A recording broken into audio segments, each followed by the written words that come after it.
तो बच्चों इसमें पहला प्रश्न देखिए, निम्नलिखित में किस शब्द में संयुक्त व्यंजन का प्रयोग हुआ है। तो 4 प्रकार के संयुक्त व्यंजन होते हैं, ज्ञ,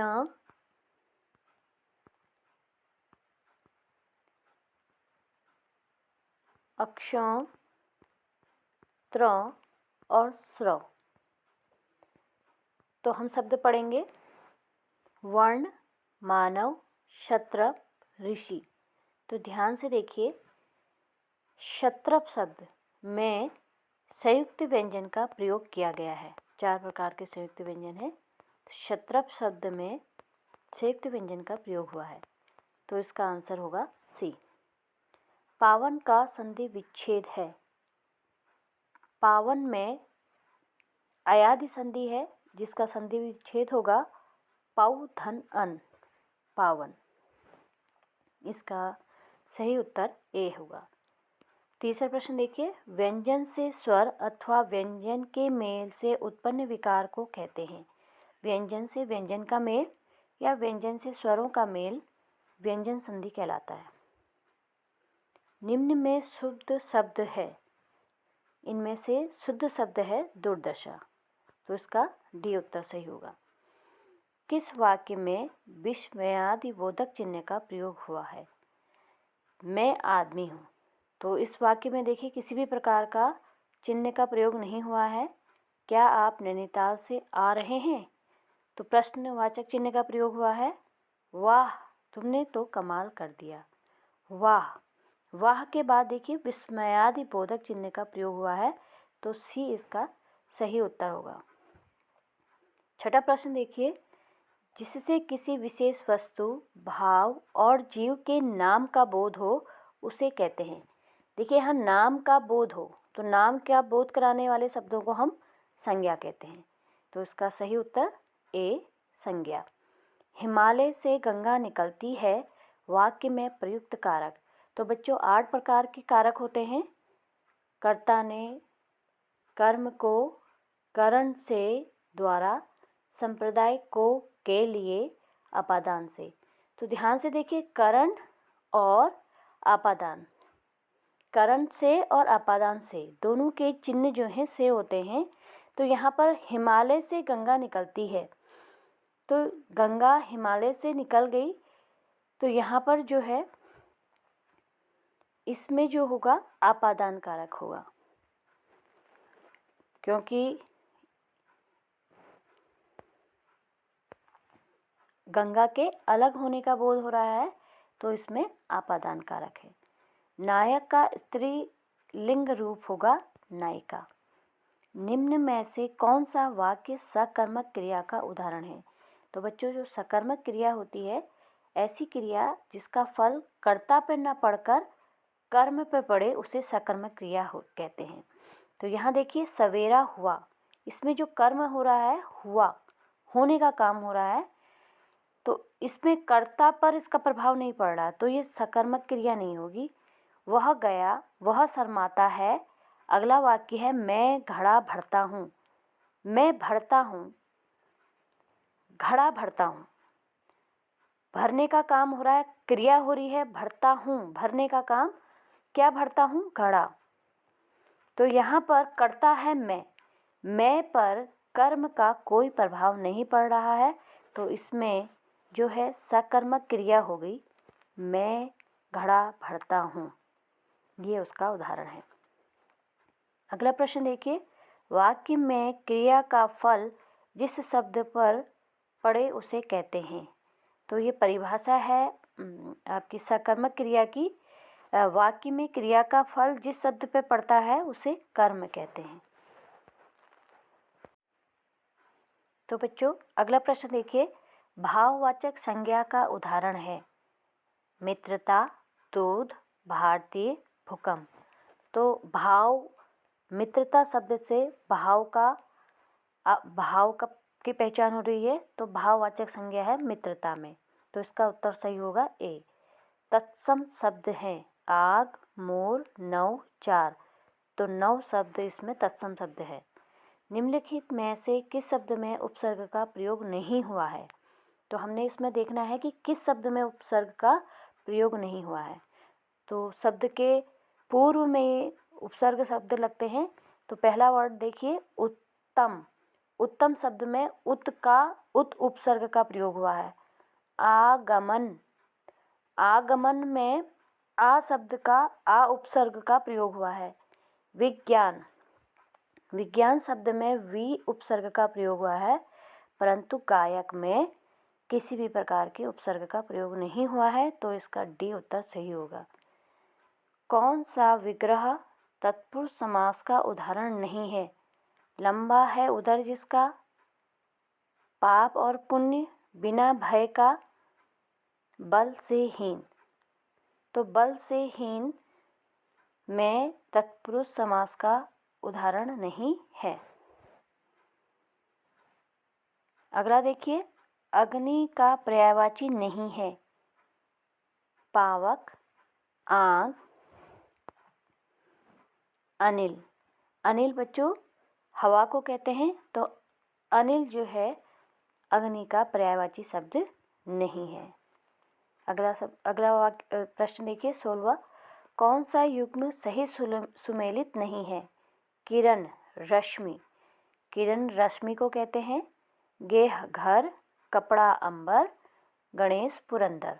तो बच्चे इसमें गणेश पुरंदर, पुरंदर इंद्र की पर्यायवाची है, तो इसमें सही सुमेलित कौन नहीं है? डी।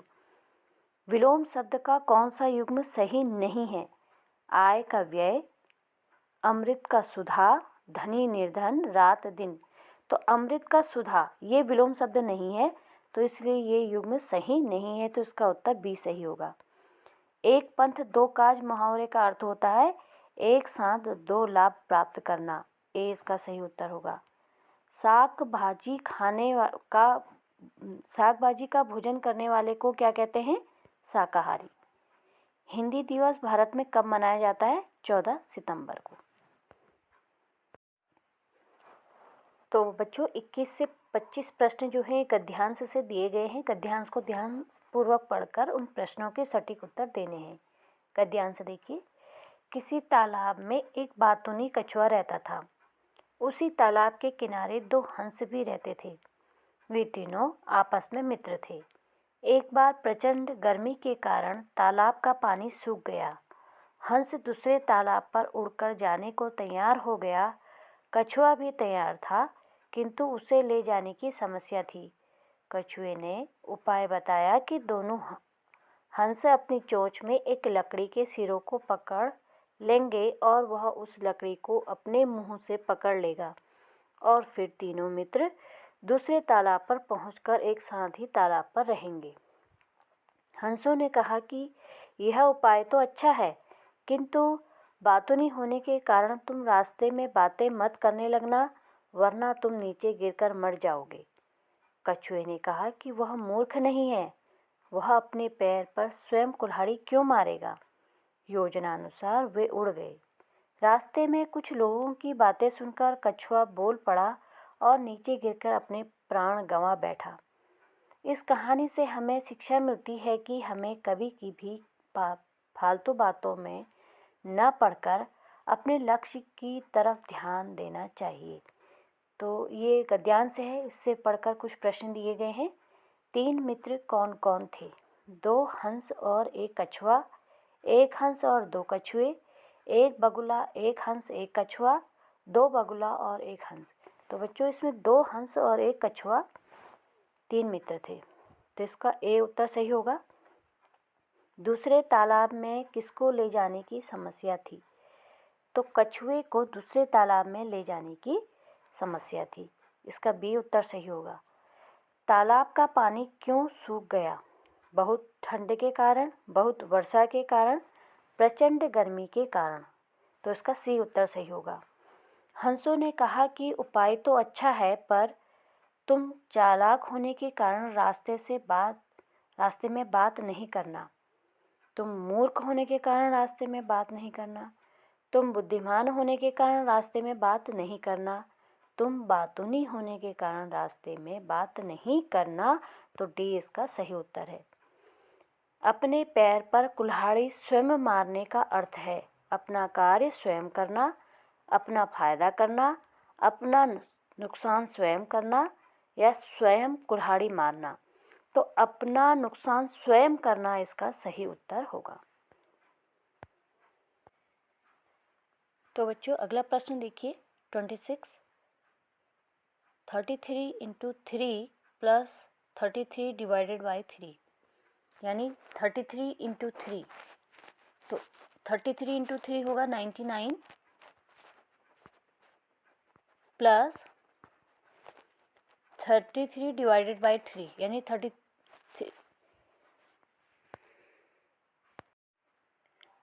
तो बच्चों 26 क्वेश्चन देखिए, 33 divided multiply by 3 plus 3 divided by 3 का मान क्या होगा। तो 33 मल्टीप्लाई बाई 3 तो ये हो जाएगा 99 प्लस 3 डिवाइडेड बाई 3, 3 से 3 को डिवाइड करेंगे तो आएगा 1। तो इसका आंसर आएगा 100। 99 प्लस 1 इज इक्वल टू 100। तो इसका सी आंसर सही होगा। नेक्स्ट प्रश्न देखिए, प्रथम 5 सम संख्याओं का औसत होगा। तो प्रथम 5 सम संख्याएं होगी आपकी 2, 4, 6, 8 और 10। तो ये 5 सम संख्याएं हैं। तो अब इनका औसत निकालना है। तो संख्याएं कितनी हो गई 5। तो इनका जोड़ होगा आपका, इनको अगर हम ऐड करेंगे तो ऐड करके आएगा 30। और कुल संख्याएं हो गई हैं, कुल संख्याएं हैं 5। तो 30 को 5 से डिवाइड करेंगे तो आएगा 6, यानी कि प्रथम 5 संख्याओं का औसत होगा 6। तो इसका सही उत्तर होगा ए। प्रथम 5 सम संख्याओं का औसत होगा 6। नेक्स्ट क्वेश्चन देखिए, रिक्त स्थान भरिए। 626 को डिवाइड करके किस संख्या से डिवाइड करें कि 25 आए। तो यानी 25 मल्टीप्लाई बाई 25 जो होता है 625 होता है, यानी 625। तो यानी हम 625 को 25 से डिवाइड करेंगे तो आएगा 25। तो यानी इसका सही उत्तर होगा ए। अगला प्रश्न देखिए, 1 घंटे में कितने सेकंड होते हैं। तो बच्चों पहले 1 घंटे में कितने मिनट होते हैं 60। 1 घंटे में 60 मिनट होते हैं। तो 1 मिनट में कितने सेकंड होते हैं 60 सेकंड।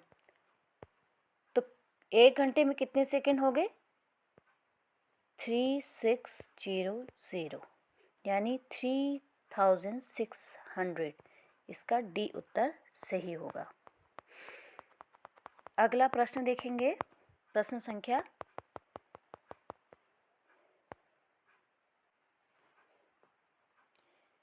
30 क्वेश्चन देखिए, 200 ग्राम के कितने पैकेट 5 किलोग्राम के बराबर होंगे। तो बच्चों हमें पता है कि 1 किलोग्राम में 1000 ग्राम होते हैं। तो 5 किलोग्राम में कितने ग्राम हो जाएंगे 5000, 5000 ग्राम हो जाएंगे। 5000 ग्राम तो यानी 5 किलोग्राम बराबर 5000 ग्राम। तो हमने 200 ग्राम के कितने पैकेट बनेंगे, 200 ग्राम के पैकेट बनाने हैं। तो हमारे पास ग्राम की संख्या है 5000। 5000 ग्राम से 200 ग्राम के कितने पैकेट बनेंगे।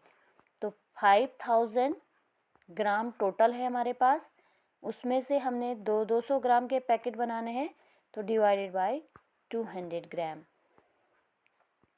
तो कितने पैकेट बनेंगे देखिए, 0 से 0 कैंसिल, 0 से 0 कैंसिल, 2 से 50 25 टाइम्स कैंसिल हो जाएगा।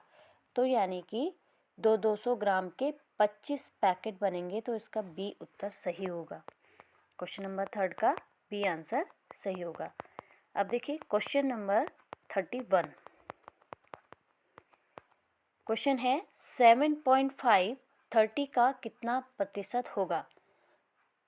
कितना 7.5 30 का कितना प्रतिशत होगा। तो देखिए 7.5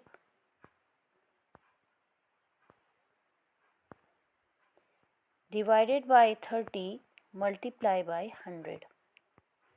तो देखिए यहाँ से दशमलव हटाएंगे, एक जीरो बढ़ गया, तो जीरो से जीरो कैंसिल, जीरो से जीरो कैंसिल, तो ये हो गया 75/3। तो 3 से 75 को कैंसिल करेंगे, 3 2 जा 6, 3 5 जा 15, 25, यानी इसका आंसर आएगा ए 25%। 7.5 30 का 25% होगा। अगला प्रश्न देखिए, बॉड मास रूल से रिलेटेड है। तो देखिए सबसे पहले हम स्मॉल ब्रैकेट सॉल्व करेंगे। स्मॉल ब्रैकेट के अंदर लिखा हुआ है 5 - 3। तो देखिए 15 - 8, यहाँ पर आपका कर्ली ब्रैकेट है, फिर माइनस। देखिए स्मॉल ब्रैकेट के अंदर लिखा है 5 - 3, तो 5 में से 3 माइनस करेंगे तो कितना आएगा 2। तो स्मॉल ब्रैकेट सॉल्व हो गया, 2 आया, फिर कर्ली ब्रैकेट। फिर उसके बाद कर्ली ब्रैकेट को सॉल्व करेंगे, 8 में से 2 माइनस करेंगे तो ये आ जाएगा 15 - 6, यानी 15 से हम 6 माइनस करेंगे तो इसका आंसर आएगा 9। तो इसका डी ऑप्शन सही होगा। अगला प्रश्न देखिए, प्रश्न संख्या 33 प्रश्न है, यदि 30 विद्यार्थियों की संख्या में 21 बालक हैं तो बालिकाओं का प्रतिशत कितना होगा। तो देखिए हमने 30 विद्यार्थी हैं, उसमें से 21 बालक हैं, तो बालिकाओं की संख्या कितनी हो गई, 30 - 21, 30 - 21, यानी बालिकाओं की संख्या हो गई आपकी 9, यानी हमारे पास 9 बालिकाएं हैं। तो 9 बालिकाओं का प्रतिशत निकालना है। तो 9 बालिकाओं का प्रतिशत निकालना है, 9 बाई बच्चे कितने हैं टोटल 30 मल्टीप्लाई बाई 100। तो ये हो जाएगा 0 से 0 कैंसिल, 3 से 9 कैंसिल 3 टाइम्स, तो 10 3 जा 30। तो इसका सही उत्तर होगा डी 30%, यानी 30% बालिकाएं होंगी।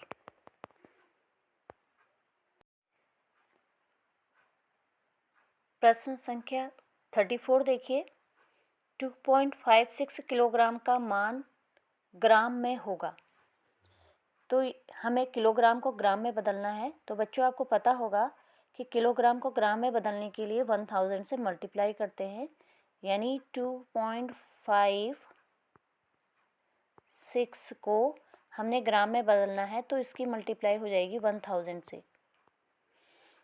तो ये कितना हो जाएगा, देखिए 256, 3 जीरो हो गए, तो कितने डिजिट बाद डेसिमल लगेगा, 2 डिजिट, 1 2। तो इसका आंसर आएगा 2500।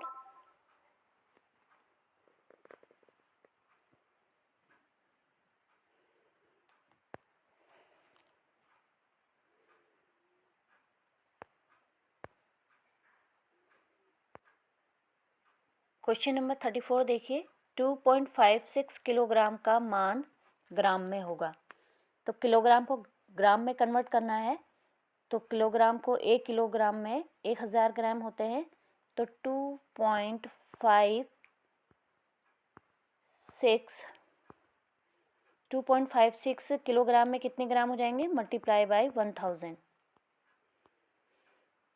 तो ये आएगा 256,000। कितने डिजिट बाद डेसिमल लगेगा, 2 डिजिट बाद, तो यानी यहाँ डेसिमल लग जाएगा। तो ये आ जाएगा 2560, यानी इसका डी आंसर सही होगा, 2560 ग्राम इसका आंसर होगा। डी आंसर इसका सही होगा। अगला प्रश्न देखिए, प्रश्न संख्या है 34। 0.75 का भिन्नात्मक रूप होगा, भिन्नात्मक मान कितना होगा। तो दशमलव को भिन्नों में बदलने के लिए देखिए हमें दिया है 0.75, इसको हमें भिन्न में बदलना है। तो देखिए दशमलव के बाद 2 अंक हैं, 7 और 5 2 डिजिट हैं, तो हम क्या करेंगे, इसे भिन्न में बदलने के लिए 75 डिवाइडेड बाय 1, 1 के पीछे 2 डिजिट यानी 2 ज़ीरो लगा देंगे। तो ये देखिए आपका भिन्न रूप में बदल गया। अब इसका सरलतम रूप होगा 25 से डिवाइड करेंगे, 25 चक्को 100, 25 तियाँ 75, यानी 3/4 इसका सही उत्तर होगा, यानी इसका सही आंसर है बी। इसका सही आंसर है बी, 3/4। तो नेक्स्ट क्वेश्चन देखिए। नेक्स्ट क्वेश्चन है, यदि किसी वृत्त का व्यास 5.6 सेंटीमीटर हो तो, देखिए यहाँ वृत्त का व्यास दिया है, यानी व्यास जो है त्रिज्या का दुगुना होता है, यानी ट्वाइस ऑफ आर, ये व्यास है। ये दिया है हमें 5.6 सेंटीमीटर। तो इसकी परिधि होगी, तो वृत्त के परिधि हमें ज्ञात करनी है, तो हमें वृत्त की परिधि का सूत्र होता है 2πr। बच्चों यहाँ पाई का मान रखने को कहा है, 22/7 पाई का मान रखने को कहा है। तो देखो 2r की वैल्यू है, 2r का मान है 5.6, तो 2r की जगह पर हो जाएगा 5.6, और पाई की वैल्यू रखने को कह रहा है 22/7। 7 से 56 को काटेंगे तो ये आएगा 0.8 की 22 से मल्टीप्लाई करेंगे तो आ जाएगा 176, डेसिमल लगेगा 1 डिजिट बाद, यानी 17.6 सेंटीमीटर इसका सी आंसर, इसका सही आंसर होगा 17.6 सेंटीमीटर। अगला प्रश्न देखिए, ₹3 और 3 रुपीज़ और 90 पैसे का क्या अनुपात है। तो बच्चों अनुपात यानी रेशियो के लिए जिन दो क्वांटिटीज़ का हमने अनुपात निकालना है, उनका मानक मात्रक एक ही होना चाहिए। तो यहाँ देखिए ये 3 रुपया है, 90 पैसा है। तो सबसे पहले हमें 3 रुपीज़ यानी 3 रुपये को भी पैसे में बदलना होगा। तो 1 रुपया 100 पैसे के बराबर होता है, तो 3 रुपये कितना हो गया, 300 पैसे के बराबर। तो इनका अनुपात निकालना है, तो 300/90 ये अनुपात हो गया। तो यहाँ देखिए 0 से 0 कैंसिल, 3 से कैंसिल करेंगे, 3 3 जा 9 और ये 10 बार। तो इसका सही आंसर है 10/3, यानी 10/3, यानी इसका सही उत्तर बी, 10/3 इसका सही उत्तर है बी। अगला प्रश्न है 38 क्वेश्चन देखिए, यदि 12 किलोग्राम आलू का मूल्य 360 है तो, देखिए यहाँ 12 किलोग्राम आलू का मूल्य दिया है, तो हम पहले यहाँ पर 1 किलोग्राम आलू का मूल्य निकालेंगे, क्योंकि 12 किलोग्राम आलू का मूल्य 360 रुपया है, तो 1 किलोग्राम आलू का मूल्य कम होगा, तो कितना होगा, 1 किलोग्राम आलू का मूल्य होगा 360 डिवाइडेड बाई 12, यानी 360 को 12 से भाग देंगे, 12 36 यानी 30 रुपया। तो 1 किलो आलू का मूल्य आ गया 30 रुपया। तो 8 किलो आलू का मूल्य कितना हो गया, 1 किलो से ज़्यादा होगा, तो नहीं 30 गुणा 8 यानी 240 रुपया, बी इसका सही उत्तर होगा। क्वेश्चन नंबर 39 देखिए, त्रिभुज ABC में x डिग्री का मान होगा। तो एक ट्रायंगल दिया है ABC, इसमें दो एंगल दिए हैं, एंगल B का मान 55 और एंगल C का मान है 45। तो आपसे पूछा है एंगल A का मान कितना होगा। तो हमें पता है ट्रायंगल्स के तीनों एंगल्स को अगर हम जोड़ेंगे, तीनों एंगल्स का सम जो होता है, इनका जोड़ होता है 180 डिग्री होता है। तो अकेले इन दोनों का जोड़ेंगे अगर 55 और 45 को, तो ये हो जाएगा 100, यानी 45 धन 55 बराबर 100 डिग्री। तो यानी एंगल ए कितना हो गया, 180 माइनस 100 यानी 80 डिग्री, 80 डिग्री, यानी एंगल एक्स का मान होगा 80 डिग्री, यानी इसका बी आंसर सही होगा। अगला प्रश्न देखिए, क्वेश्चन नंबर 40 जो बॉड मास रूल से रिलेटेड है।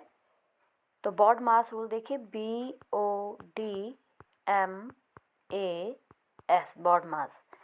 तो 16 minus 12 divided by 4 multiply by 3 plus 1। तो यहाँ देखिए B for bracket, O for of, D for division, यानी सबसे पहले हम डिवाइड करेंगे, तो 12 डिवाइडेड बाई 4, तो बाकी संख्याएं ऐसी उतरेंगी। 16 माइनस 4 से 12 को भाग देंगे, तो 4 3 12 3 आएगा, फिर बाकी वैसे ही उतरेगा, मल्टीप्लाई बाय 3 + 1। अब आगे देखिए, फिर अगला क्या है, m for mass multiply, m for multiply यानी 3 मल्टीप्लाई बाय 3। तो इसे सॉल्व करेंगे तो ये हो जाएगा 16 - 3 3 = 9 + 1। फिर एडिशन सॉल्व होगा तो देखिए 16 और 1 ये दोनों पॉजिटिव यानी धनात्मक संख्याएं हैं, तो 16 में 1 जोड़ेंगे तो ये हो जाएगा 17 - 9 यानी इसका आंसर आएगा 8। तो सही उत्तर होगा इसका बी इसका सही उत्तर है क्वेश्चन नंबर 40 का। नेक्स्ट क्वेश्चन देखिए, क्वेश्चन नंबर 41। क्वेश्चन नंबर 41 है, दो सह अभाज्य संख्याओं का मसप यानी महत्तम समापवर्त कितना है। तो बच्चों सह अभाज्य संख्याएं, पहले इसे समझना जरूरी है कि सह अभाज्य संख्याएं क्या हैं। यानी ऐसी संख्याएं जिनके गुणनखंड में एक के अतिरिक्त कोई भी उभयनिष्ठ कॉमन ना हो, यानी कॉमन फैक्टर एक के अतिरिक्त कोई भी संख्या ना हो। जैसे मैं दो कोई संख्याएं ले रही हूँ 3 और 5, अगर मैं इनके गुणनखंड या निकालती हूँ तो 3 के गुणनखंड होंगे 1 या 3 और 5 के गुणनखंड होंगे 1 या 5। तो अगर हम इनमें कॉमन फैक्टर देखें, उभयनिष्ठ गुणनखंड देखें तो 1। तो उभय सहअभाज्य संख्याओं की डेफिनेशन कहती है कि ऐसी संख्याएं जिनके उभयनिष्ठ गुणनखंड केवल 1 हो और कोई संख्याएं न हो, वो सहअभाज्य संख्याएं कहलाती हैं। और अगर हम इनका मसप निकालेंगे, महत्तम समापवर्त, क्योंकि हम यहाँ देख रहे हैं कि इनके कॉमन फैक्टर में केवल 1 है, तो इसलिए 1 ही महत्तम समापवर्त होगा। यानी दो सह अभाज्य संख्याओं का मसप महत्तम समापवर्त 1 होगा, तो इसका ए आंसर सही है। क्वेश्चन नंबर 42 देखिए, 18 और 24 के उभयनिष्ठ गुणनखंडों की संख्या बतानी है। तो 18 देखिए, 18 के गुणनखंड निकालेंगे पहले हम 18 के।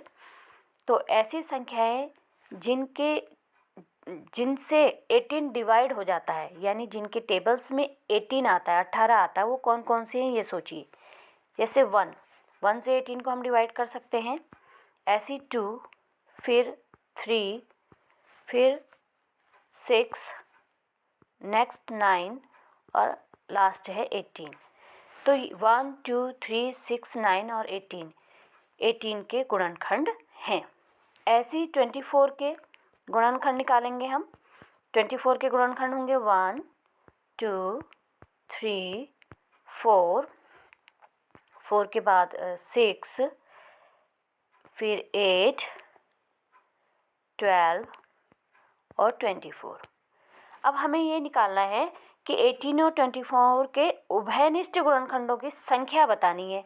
तो देखिए कॉमन कौन कौन गुणनखंड है, एक तो 1 कॉमन है, दूसरा कौन कॉमन है, कौन उभयनिष्ठ है दोनों में, 2, फिर कौन है 3, नेक्स्ट है 6। यानी 1 2 3 6 18 और 24 के उभयनिष्ठ गुणनखंड हैं। तो कुल संख्या कितनी होगी इनकी, 4। तो इसका सही उत्तर होगा 42 का सही आंसर है डी, यानी 18 और 24 के उभयनिष्ठ गुणनखंडों की संख्या है 4।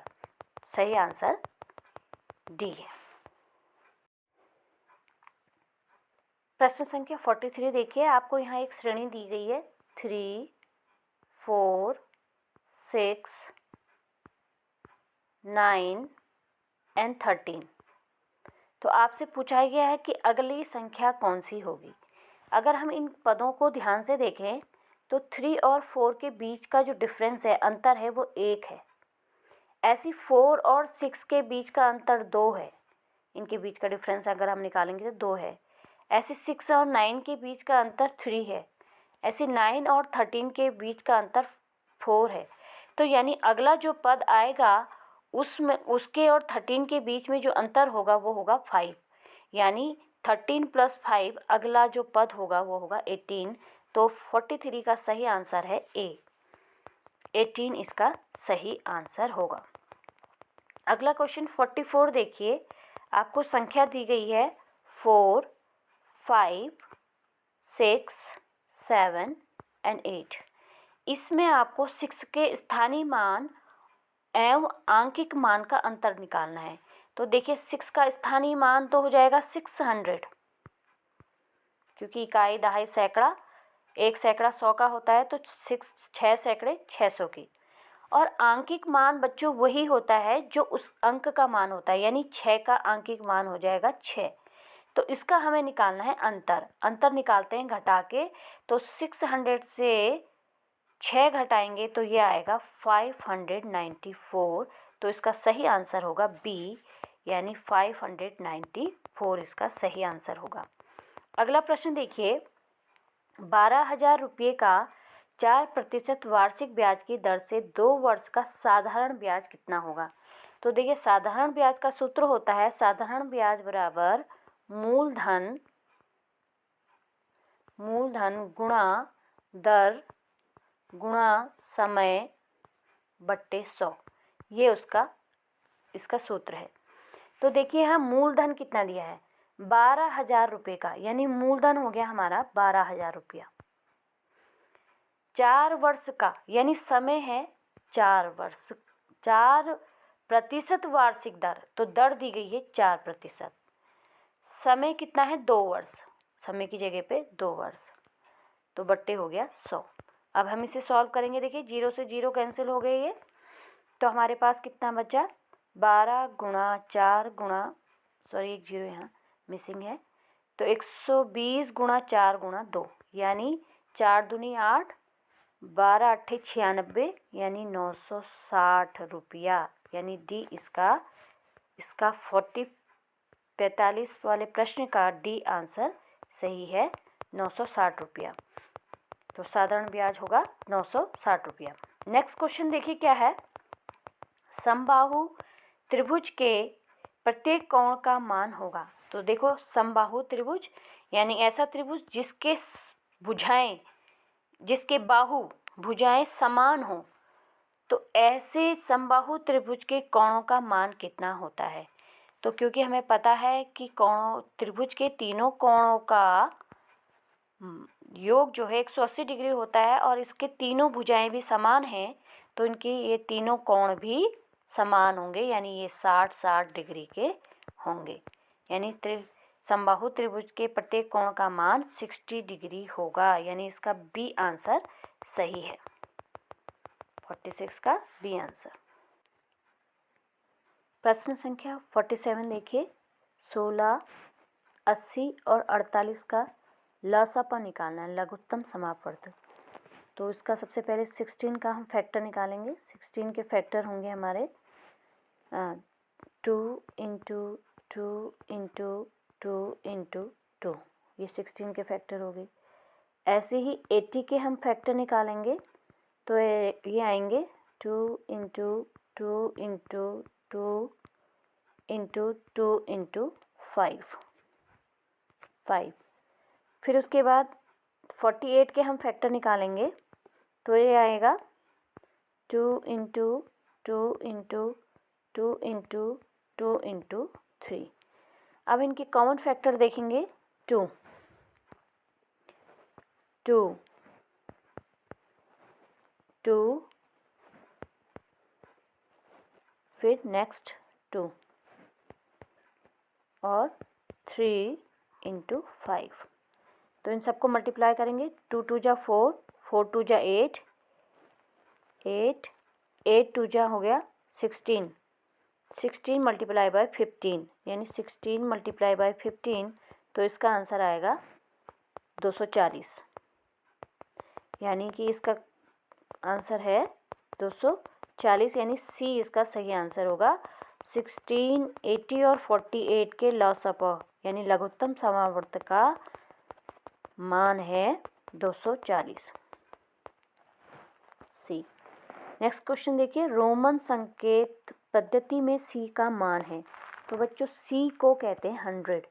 देखो, 50 को हम कहेंगे एल, 500 हो गया हमारा डी, और 1000 हमारा हो गया एम।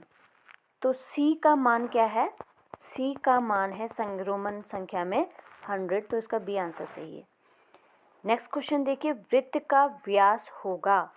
देखो, वृत्त का व्यास त्रिज्या का क्या दुगुना होता है, यानी 2 गुणा त्रिज्या आर, यानी 2 इंटू त्रिज्या बी इसका सही आंसर है। 50 क्वेश्चन देखिए। 50 क्वेश्चन, 50वां अर्धवृत्त का क्षेत्रफल है। देखिए पूरे वृत्त का क्षेत्रफल होता है पाई आर स्क्वायर, लेकिन ये क्योंकि अर्धवृत्त का क्षेत्रफल पूछ रहा है यानी आधे वृत्त का क्षेत्रफल, आधे वृत्त का क्षेत्रफल यानी पूरे वृत्त के क्षेत्रफल का आधा, यानी 1/2 पाई आर स्क्वायर, यानी इसका सी आंसर सही है।